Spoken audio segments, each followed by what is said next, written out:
É uma música maravilhosa. Eu cantei muito na minha adolescência, com as minhas irmãs, com as minhas amigas. Escuta essa canção.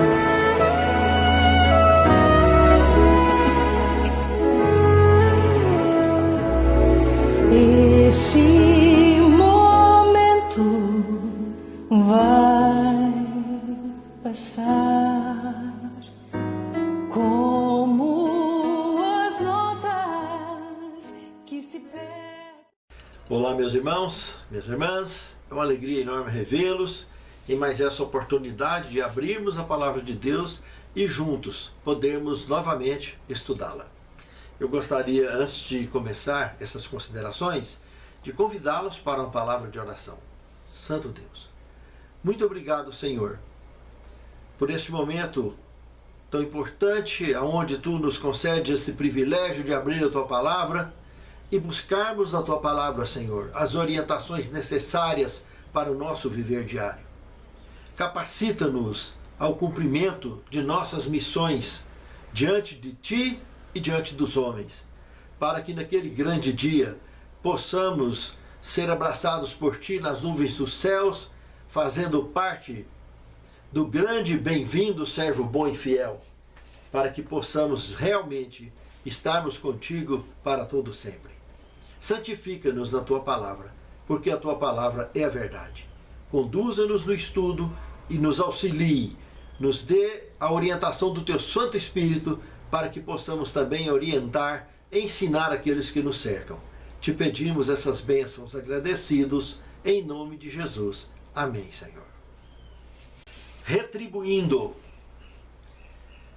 Apocalipse, capítulo 14, verso 13, nos diz o seguinte: Então ouvi uma voz do céu dizendo, escreva, bem-aventurados os mortos que, desde agora, morrem no Senhor. Sim, diz o Espírito, com E maiúsculo, hein?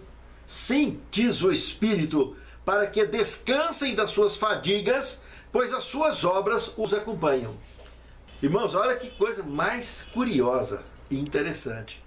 Quem recebeu essa visão? Quem estava escrevendo isso aqui? O apóstolo João. E quando ele fala aqui que bem-aventurados os mortos que desde agora quando? Do ponto de vista do contexto de Apocalipse 14. Qual é o contexto de Apocalipse 14? As 3 últimas mensagens angélicas levadas para esse mundo. O profeta João, aqui, teve uma projeção do futuro, é uma visão escatológica, porque está na frente dos nossos dias, estava à frente dos dias dele e passa à frente dos nossos dias. Ela rompe esse período milenar desde os dias de João até aqui. Já são mais de 2000 anos. Então, o que ele comenta na visão dele é que, a partir do momento desse contexto do Apocalipse, como que se abre as 3 mensagens angélicas? Desde o verso 6 do capítulo 14, que tem aqueles 3 anjos voando no meio do céu, segue o primeiro dizendo, temei a Deus e dai-lhe glória, porque vinda é a hora do seu juízo. Está aí de cara, a primeira mensagem angélica é o juízo. Essa mensagem está entrelaçada com Daniel capítulo 8, verso 14, que trata também da purificação do santuário celestial, que, trocando em miudinho, é o mesmo juízo referido aqui pelo profeta João, mencionado na primeira mensagem angélica, temer a Deus e dar-lhe glória, porque vinda é a hora do seu juízo. Daniel 8,14, que trata de 2300 anos, que daria início à purificação do santuário. O ato da purificação do santuário aqui no planeta Terra se dava no dia 10 do 7º mês, todo ano. E a partir do momento que Cristo morreu na cruz, que o véu do santuário rasgou de cima e embaixo, daí mais 3 anos e meio à frente desse rompimento do véu, se daria o ano 34, quando o povo de Deus do Antigo Testamento, como nação, que eram os judeus, deixou de ser povo de Deus como nação.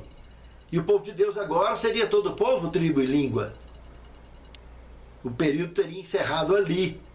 deles, como nação, continuar sendo o povo de Deus. E esse novo povo agora, que envolvia não só os judeus, mas pessoas de todo o povo, tribo e língua, eles teriam um momento, quando o profeta Daniel está falando, que depois que se rompesse os 2.300 anos da cadeia profética mencionada por ele em Daniel 8,14, que veio desde o ano 457 a.C., até o ano de 1844, depois de Cristo, fecha os 2.300 anos. Então, a partir desse momento, o dia que cumprisse esse momento, Jesus passaria do lugar santo para o santíssimo, iniciando o juízo investigativo. Esse juízo que ele está comentando na abertura das 3 mensagens angélicas é o momento em que João aqui está dizendo que bem-aventurado é os que morrem no Senhor desde agora, do juízo investigativo para frente. Por quê? Porque Hebreus capítulo 9, verso 27 fala que cabe ao homem morrer uma vez e depois disso vir o juízo. Ou seja, irmãos, a pessoa quando morre, ou ela morre salvo ou morre perdida.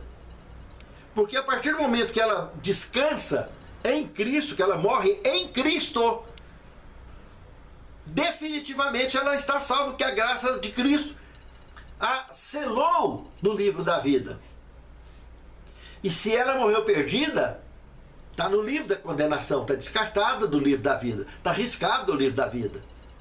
O período do juízo investigativo é essa apuração que Deus iniciou então, no dia 22 de outubro de 1844, que foi o dia, mês e ano que se iniciaria esse então juízo investigativo, que ao terminar essa investigação, Cristo voltaria para buscar os seus. Aí você pergunta, e os que estão vivos, quando serão julgados então?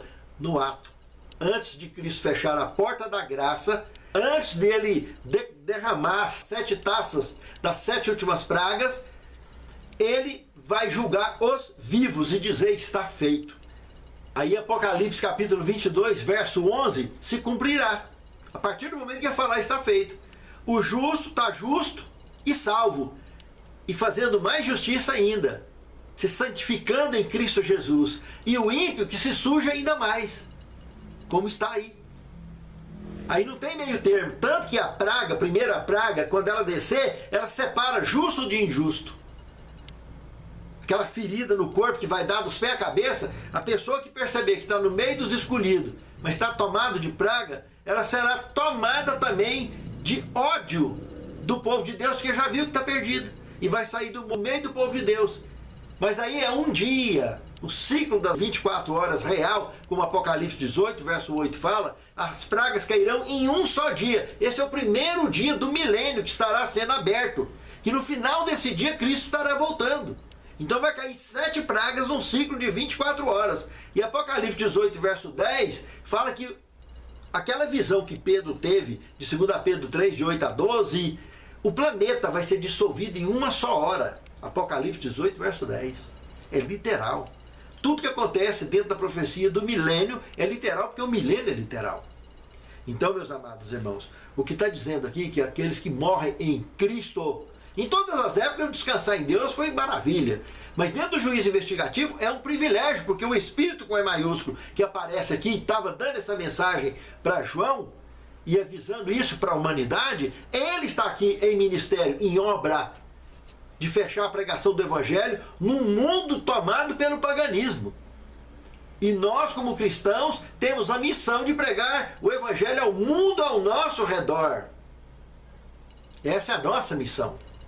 Por isso que Paulo comenta em Hebreus 9, 27, que cabe ao homem morrer uma vez, depois disso vir o juízo. Então ele já entra em juízo investigativo. Então quando Cristo disser está feito, fecha também os vivos e pronto, os que já morreram está sendo julgado hoje, os vivos fecham de uma só vez e está encerrado o assunto. Aí daí para frente tem salvos e perdidos. Os perdidos ficam aqui e os salvos vão para o céu, passar 1000 anos lá, conforme Apocalipse capítulo 20 comenta. E outro detalhe interessante comentado aqui nesse versículo também, para que descansem de suas fadigas, da sua missão, do seu trabalho, do sofrimento, do ministério de Jó, que é o ministério da dor.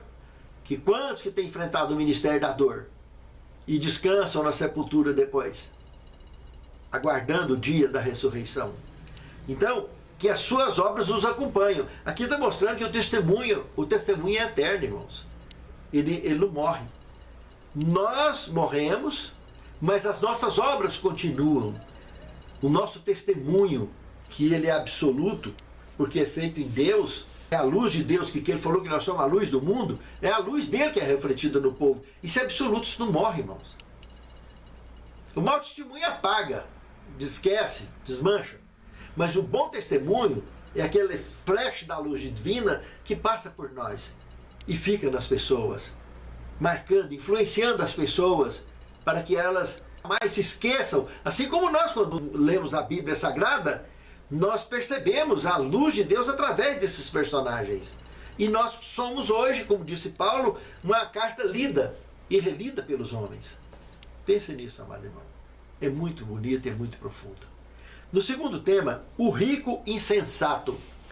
Aqui é uma parábola em Lucas 12, de 16 a 21, onde nos mostra um rico que chegou à conclusão que ele deveria torrar tudo que ele tinha, aproveitar a vida, deitar, rolar e tal, e deixar lá para o finalzinho, né? Fazer alguma coisa que presta. Mas hoje, vamos dar uma de filho pródigo. Muito bem. Nós estamos falando aqui, irmãos, de pessoas que têm essa natureza de projetar um futuro santificado, um futuro dedicado à causa, e hoje, por enquanto, está de férias. E é gravíssimo. A parábola vem exatamente mostrando que essa insensatez é um ninho de prejuízo, é um buraco sem fundo, um abismo que nunca encontra o fundo. É um pesadelo.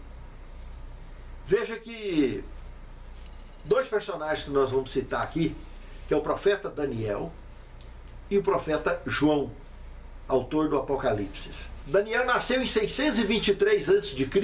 e morreu em 533 a.C. Ou seja, ele morreu com 90 anos de idade. João viveu aproximadamente 700 anos depois. Nasceu por volta do ano 9 e morreu por volta do ano 103. Morreu com 94 anos de idade aproximadamente.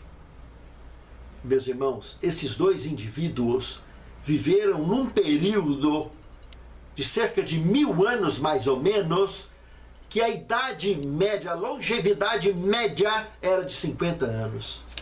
Todos dois superou, e muito, e com lucidez, esse período, o período de suas missões.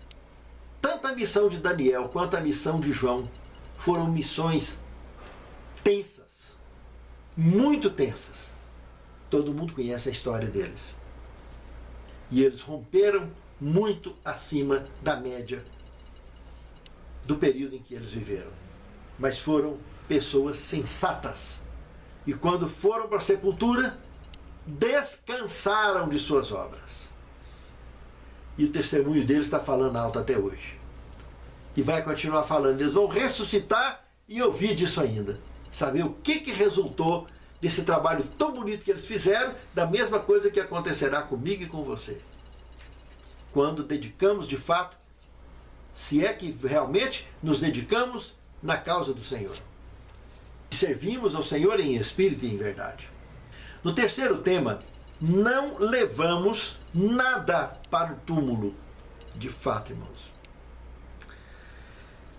Irmãos, se a gente observar o que está escrito em 1 Timóteo capítulo 6, versos 6 e 7, ali nós chegaremos à conclusão que o contentamento é uma grande fonte de lucro, porque não trazemos nada para esse mundo, e muito menos levaremos para a morte, para o túmulo. A única coisa, meus irmãos, que nós levamos para o túmulo é o nosso caráter, é a certeza da salvação em Cristo Jesus, a relação autêntica que nós tivemos com Deus e com os semelhantes. Isso sim, nós levamos. Mas riqueza deste mundo, nem pensar. Nascemos nu e da mesma forma ficamos e desmancha debaixo da terra. E se é assim, por que não planejamos melhor a nossa vida? Baseado no Salmo 24, verso 1, como Deus é o dono de tudo, seria lógico concluir e partir de uma perspectiva bíblica que, quando tivermos terminado a tarefa que Deus nos confiou, devemos devolver a Ele, o legítimo dono, o que restar, uma vez que as necessidades dos nossos entes queridos estejam atendidas. Meus irmãos, meu pai completa este ano 89 anos. É uma pessoa lúcida, um missionário, prega o Evangelho há muitos e muitos anos, dirige, uma pessoa saudável e muito dinâmica. O que o meu pai conseguiu fazer em vida, ele chegou à conclusão, como várias outras pessoas também fazem isso, que deveria, em vida, fazer já a divisão com os filhos, e ele, muito antes de fazer essa divisão com os filhos, ele dedicou a obra de Deus, a missão que ele tem, ele doou uma parte da fazenda dele para desenvolver um centro de recuperação de toxicômanos e alcoólatras, que há mais de 40 anos é feito esse trabalho, e ele dá estudo bíblico até hoje lá. Quando ele está lá na fazenda, diariamente ele faz o trabalho na obra masculina, e a obra feminina fica aqui na saída de Goiânia, indo para Inhumas, fica ali ao lado esquerdo da pista, a recuperação feminina. E é um trabalho muito antigo, um trabalho muito bonito. E ele fez essa doação, passada em cartório.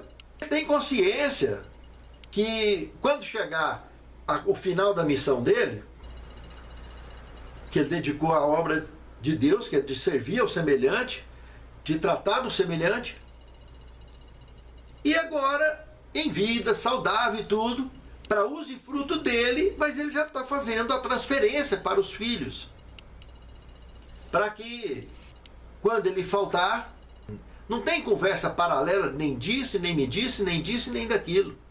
Entende, irmãos? Então é porque o nome disso é sensatez, irmãos. É uma pessoa sensata, é uma pessoa que tem consciência de que é um mortal, tem a consciência que é mordomo.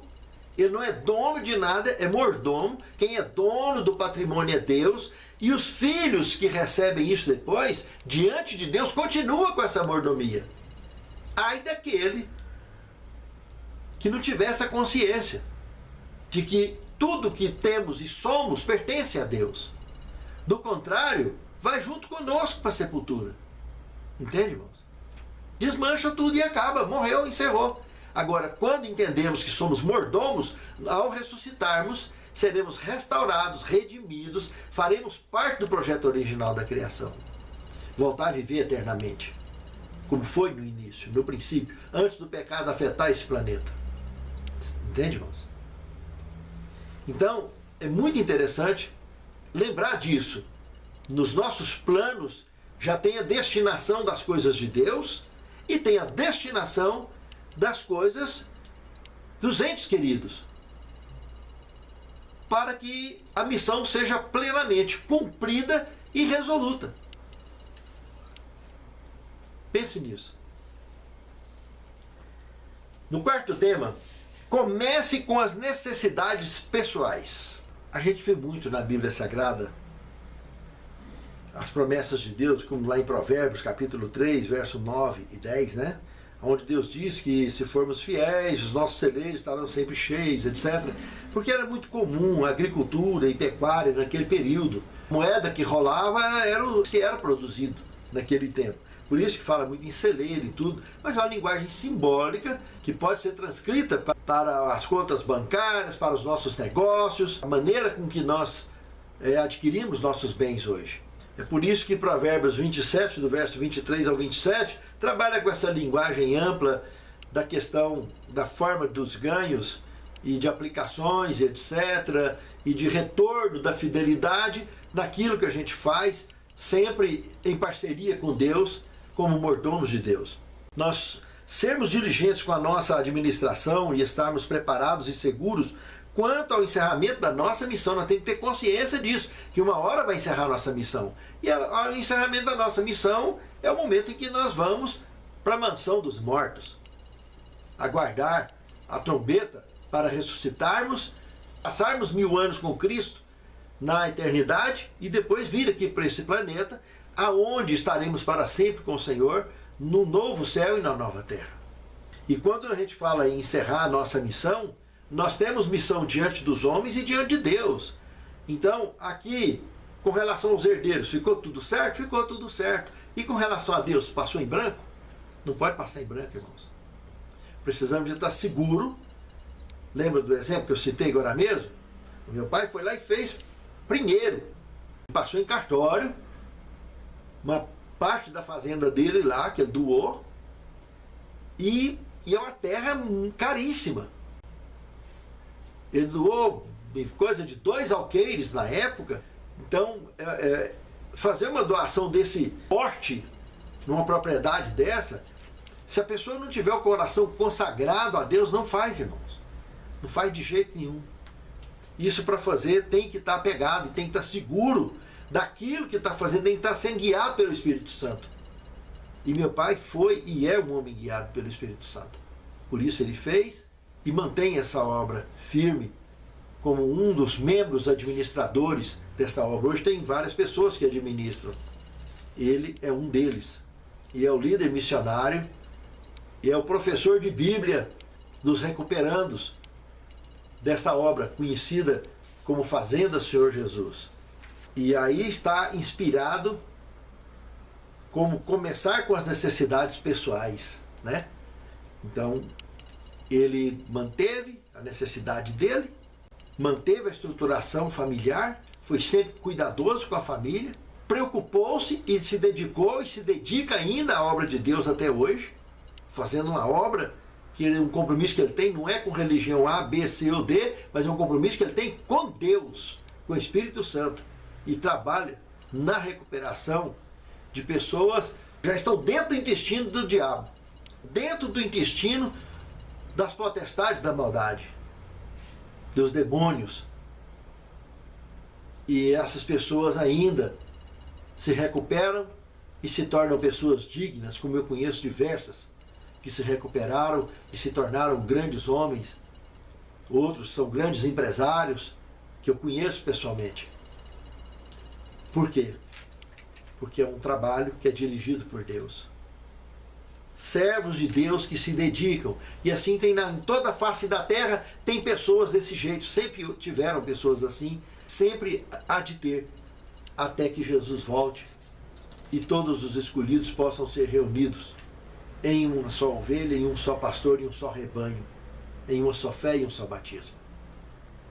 Pense nisso. É muito sério. Quinto tema: caridade no leito de morte. Meus irmãos, isso aqui volta naquela tecla antiga que a gente comentou, né? Do rico insensato, que projeta ficar bonzinho lá no final, né? Deixar as caridades lá pro finalzinho, quando ele estiver no leito de morte. Com quem que todo mundo sabe direitinho que jeito que vai morrer. Sabe a hora, sabe o dia, vai nessa.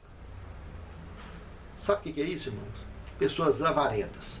Geralmente os avarentos têm essa natureza. Eles têm até boa intenção. Mas de boa intenção, né? Como diz o caipira, o inferno está cheio de gente. É muito complicado esse negócio, meus irmãos. Pessoas condenadas ao fogo eterno, está cheio de pessoas de boas intenções. Mas na prática, não tem nada. É uma desculpa que não cola, meus irmãos. Olha aqui alguns textos bíblicos que comentam coisas interessantes sobre esse tema. 1 Timóteo 6,17. Quem concede todo o gozo é Deus, e o dono absoluto de tudo é Deus.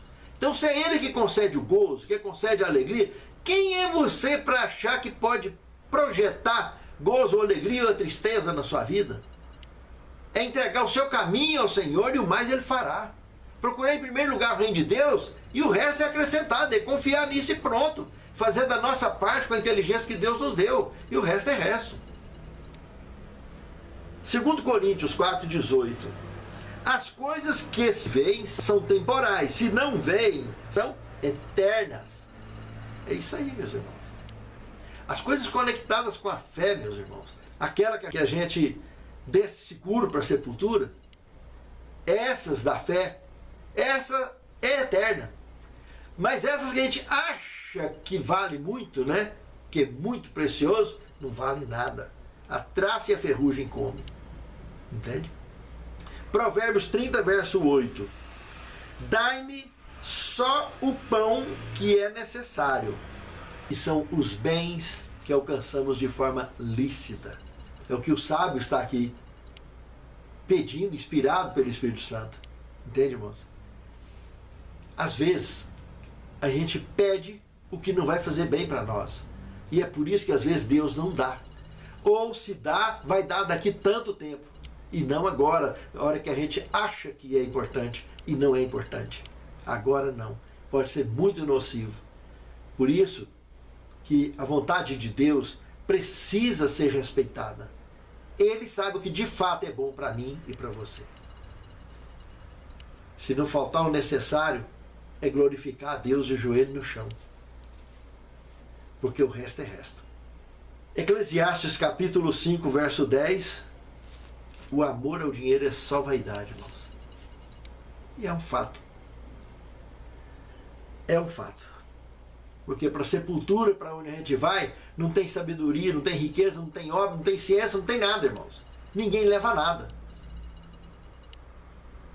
Nascemos nu e desmanchamos debaixo da terra. A roupa desmancha rapidinho. E o corpo também. Mas aquilo que nós fizemos em vida, tanto para o semelhante, como na causa do Senhor, aquela dedicação, aquela fé, aquele caráter lapidado nos moldes do Calvário, ah, meus amados, esse é eterno. Mesmo que descansemos na sepultura, mas o dia que Jesus voltar, nós estaremos ressuscitando e indo ao encontro com o Senhor nos ares, para viver para sempre com Ele. Tem um trecho da Pena Inspirada, de Testemunhos para a Igreja, volume 5, página 135, que fala um negócio muito curioso, olha aqui. Vi que muitos só negam a causa de Deus enquanto estão vivos, acalmando a consciência com a ideia de que serão caridosos na morte. Muitos se propõem a fazer algo, mas adiam o assunto, e Satanás entra em ação para que de modo algum os meios sejam postos no tesouro. Perdem-se antes de voltar para Deus, e Satanás se alegra com isso. Viu só, meus amados? Caridade no leito de morte, o que é que dá? Pense nisso. É muito sério. Legado espiritual, sexto tema. Irmãos, pode ser a maior riqueza que nós deixamos. É o legado espiritual. Esse, se nós observarmos, Salmo 24:1, Hebreus 3:4, Salmo 50:10, Gênesis 14:19, Colossenses 1, de 15 a 17, todos esses textos aqui, podemos concluir que somos somente mordomos do Senhor. Não somos donos de nada, irmãos. E a causa de Deus continua deixando eu ou não o meu legado, que é o legado de Cristo. Então, se eu me conectar com a causa e seguir em frente, fazer a minha parte, a obra vai continuar e o meu testemunho continua de pé, mesmo se eu descer à mansão dos mortos. Mas o nosso testemunho continua, porque ele é a luz que vem de Deus e que refletiu em nós um dia. Agora, se for da vontade de Deus, que estejamos vivos por ocasião de sua volta, que pelo que está acontecendo, a tendência do mundo, nós não temos idade para morrer de velho, não, para Jesus voltar. Nós estamos de frente, na cara dura, da última grande crise que está para estourar. Aquela mencionada em Daniel 12, verso 1. Estamos prestes a assistir, a passar por isso. E o legado que nós temos, o legado espiritual, é o mais poderoso. É o único que nós descansamos, deixando ele aqui em cima, seguindo o curso do testemunho de Jesus, que é aquele que foi manifesto em todos os personagens que se dedicaram à obra de Deus em todos os tempos. E se entendermos que mordomia cristã é entender quem é o dono de tudo e todos, e que nós somos só mordomos e temos uma missão, e buscarmos de Deus o poder para com diligência cumprir com a nossa missão? Ah, meus amados, isso é maravilhoso. Isso é o legado espiritual, ideal, poderoso e imortal para a honra e a glória do Senhor. 7º tema, mordomia plena. Eu vou ler um trecho de Testemunho para a Igreja, volume 4, página 415, que diz o seguinte: se fossem cristãos verdadeiros, praticariam em vida, estando ainda saudáveis e fortes, o que adiam até a morte. Dedicariam a Deus a si mesmos e o que lhes pertence, ao passo que, agindo como seus mordomos, teriam a satisfação de estar cumprindo seu dever. É o espírito de mordomo, irmãos. Nós não estamos fazendo mais do que a obrigação de cumprir com o dever de nossa missão, de tudo aquilo que Deus nos deu, de tudo que temos e somos, porque tudo pertence ao Senhor. Ó Senhor, nos conscientize deste fato incontestável, revelado em Tua Palavra e no íntimo de cada um de nós, que somos mortais, mas acreditamos na vida eterna em Cristo Jesus. Conduza os nossos passos com segurança, para que tomemos decisões seguras, sábias e que sempre estejamos beneficiando a Tua causa e aqueles que nos cercam. Sejamos úteis à Tua causa. Prepare-nos para o Teu reino. Fortaleça a nossa fé. É o que te suplicamos agradecidos. Em nome de Jesus.